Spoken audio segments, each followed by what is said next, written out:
Hey guys, Big Al here. Today I'm going to show you how to install a Timney replacement trigger on a Ruger M77. Okay guys, so in this video we are going to take the stock off, take the old trigger out, replace the new trigger, and I'm going to show you a few things that I did to ensure that it fit well, and some mistakes that I made that I don't want you guys to make when you're doing it. So let's dive right in. So first things first, we need to make sure it's unloaded. It is unloaded, and we're going to have to remove our bolt. Bolt releases on the other side. Is a lever right here, and you pull it, and it releases the bolt, and you can take it out. Next thing we're going to do is, now since we are using a screwdriver, we are going to want to be careful with the lenses of the scope, and so I put scope caps on them. This one doesn't perfectly fit, but it doesn't have to, because I'm just making sure I'm not going to hit those lenses. Next thing we need to do is remove the stock from the barreled action. So you flip it upside down. You're going to want to push the magazine release. If yours is a opening floor plate, hinged floor plate model, and then you have 3 screws here: rear action screw, another action screw in front of the trigger assembly, and then a front action screw. So I'm going to remove these first. Sure you have a capable screwdriver for the task. And then on this last one, this magazine spring and follower is a little bit in the way, so just watch that. Make sure it doesn't make you slip on what you're doing. Make sure your screwdriver's all the way in there, and then hold the barreled action so that it does not come flying out. This is the magazine hinged floor plate with the front action screw. Set that to the side for now. The next piece is the trigger guard. Make sure the screw is completely out on that. Remove the 2 action screws with the trigger guard. Now you have the magazine body area, and it is somewhat attached to the action, but make sure that it is not falling off, and if it is, just set it to the side. So once you take this off, that is all there is to removing the stock from the barreled action. Okay, so now we have our barreled action off, or either our barreled action separated from the stock, and we just have our barreled action set here on the bench. I did go ahead and take the magazine body out that goes right here because it was wanting to come out, and it's kind of also in the way. So that's what I recommend doing. This is the original trigger, and I actually went ahead and swapped it out for the original trigger because I did have the Timney in it, but I wanted to show you what I did and how to remove the regular one and install the new one. So the first thing you're going to want to do is, there's a pin here right in front of the trigger. Trigger comes up, goes in, and the first piece that's part of the action has a little pin here.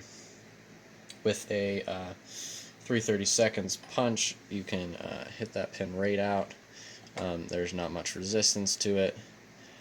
If there is too much, however, you can use a little hammer. Get it out. So you got your pin out, then there's some spring tension. Actually, a lot of spring tension because it's a pretty heavy spring, but not too much. And then you can just pull out the trigger assembly thing, trigger piece, and that's what you have. Got your trigger and your spring.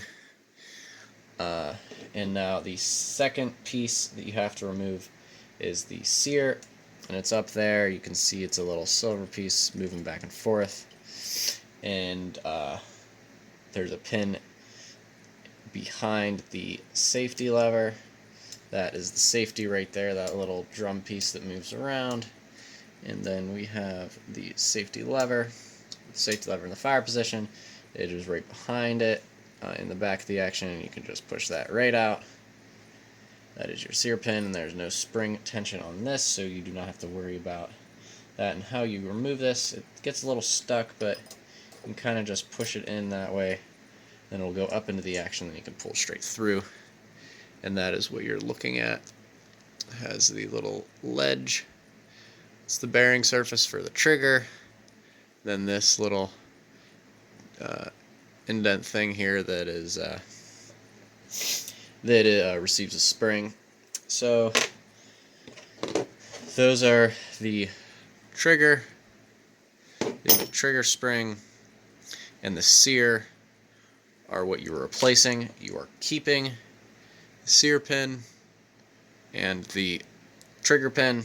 So you can do what you want with what you want with the trigger stuff, but I recommend keeping it just in case it doesn't work. So in the Timney pack, you will get a similar looking trigger.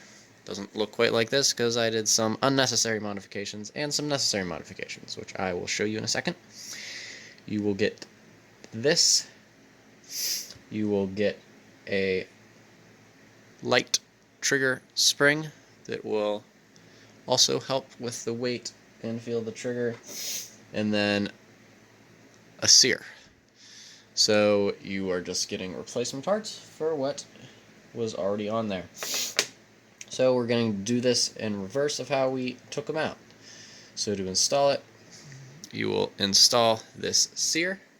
I did nothing to the sear. This is how the Timney sent me the sear. So you will rock it up in like you removed it, slide it in, push it back. So it's kind of an up motion into the action, and then use the back of the sear and push it back in there. It's the longer pin that is the sear pin. Move your sear into place. And then install the pin from the side you removed it, which is the left side. And it fits nicely in there.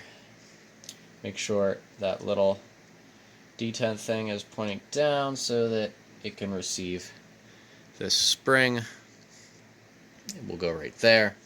Now the features, the sear is, perfectly made to fit this exact trigger, the top right here, so that it's smoother and less force and more smooth force. But the other features of this trigger are under it, inside that little capsule there. There's a adjustable screw, and that adjustable screw is accessed from the bottom with an included Allen wrench, and what that does is that can adjust the pull weight even more than just adding or subtracting the spring, and that is very useful. The other feature that this has, two more features, is this adjustable over travel thing, so that when the trigger comes up, it will hit the action surface here, so you can adjust how long it has to go until it hits there. That is important because you don't want to under adjust that. If it's too far out, and the trigger will not reset. The other thing it has is this little curved, poorly machined thing right here that you see is done by me, which is that it was completely flat across there from Timney, and you just grind that down until the safety works. So that is important to do correctly, and how you do that is you can see it right there. you can install everything, and then when that goes over cleanly with stuff intact, then you know that it is good. It's really not much of an issue of over grinding it down. It's just not necessary. So, before I install this, though, I will mention something. When I installed it, I adjusted it how I needed it, then I put it back into the stock. Every time I put it back into the stock, I did this multiple times, it would not, the trigger would not cock back. It would not go back into, the sear would not come back over the trigger for the ready to fire. So I thought something was just not adjusted right with the sear and the trigger, so I kept trying to adjust that. Couldn't figure it out. It would always work when I took it out of the barreled action, so it was a strange thing. Now, if you think about it, what's the biggest difference between this trigger and the old trigger? It is this adjustable over travel. Now, because of its adjustable over travel, as you can see in the two side by side, it sticks out a good bit to the one side. Because of that, the inletting of the stock did not allow for the travel of that properly. So that just held it in there, did not let the trigger cock. So I didn't know that, and I thought it was actually the trigger guard flat against, take that out over here, trigger guard here, I thought it was flat against the base of this and was pushing on it, forcing it not to be able to go back. So all the pieces that are all the surfaces that could possibly have even come close to touching it, I ground down, and I went kind of crazy on that. This is not quite what it looks like. It is more shaped like this when I'm talking about this area right now. When you get it from Timney, but I ground that down thinking that was the issue. I did not realize that the inletting was the issue until I looked at the stock and I saw a little black mark on it and some little digging marks. I'm like, huh, doesn't sound right. And so I figured out that it was the improper inletting. So that's something you're going to want to keep in mind before I put this in. That is something I'd like to show you. So anyways, you get your spring, put it on that little adjustable screw in there, hold it together, slide it up in there, make sure the spring is on the outside of that little detent, push it up, and then from the left side, put the pin in. And so now you have your adjustable over travel. Pick this up here. So your adjustable over travel is right here. You need to make sure that that works when you cock the bolt open and close, and you can adjust that via a little nut right there. And you can use the Allen head on the back of it and the Allen head on this in here to adjust the spring pressure. The safety mechanism right here goes over that little surface right there. You have to grind it away until it goes over that surface. If it doesn't, it will not function properly. So you need to make sure that that is the case. That is basically all there is to installing it. I will put the stock back on and show you, from my perspective, just how crisply it shoots. Okay, so now we're ready to put the stock back on. We have our magazine body thing right here, and this is kind of a little interesting process because it's got a interesting fit right there. There's a little slot in the back and a little lip in the front that it fits in between, but it's not a very firm fit. Any rate, we got our stock.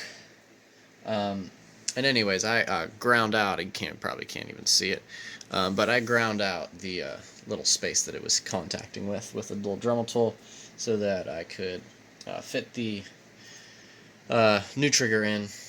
And so we can slide our stock on there, make sure we're in the right inlets. And then our first piece is this trigger guard. It has a little section that actually goes over that magazine to keep it in place, as well as the hinged floor plate mechanism also has that. Then we have our two screws. The one with the less threads with the rounder top is for the rear part. One with the flatter head and the more number of threads is for the front part. Then we have our hinged floor plate with the front action screw, but I like to do these ones first. And then of course you can torque it down to the recommended torque afterwards with a torque wrench.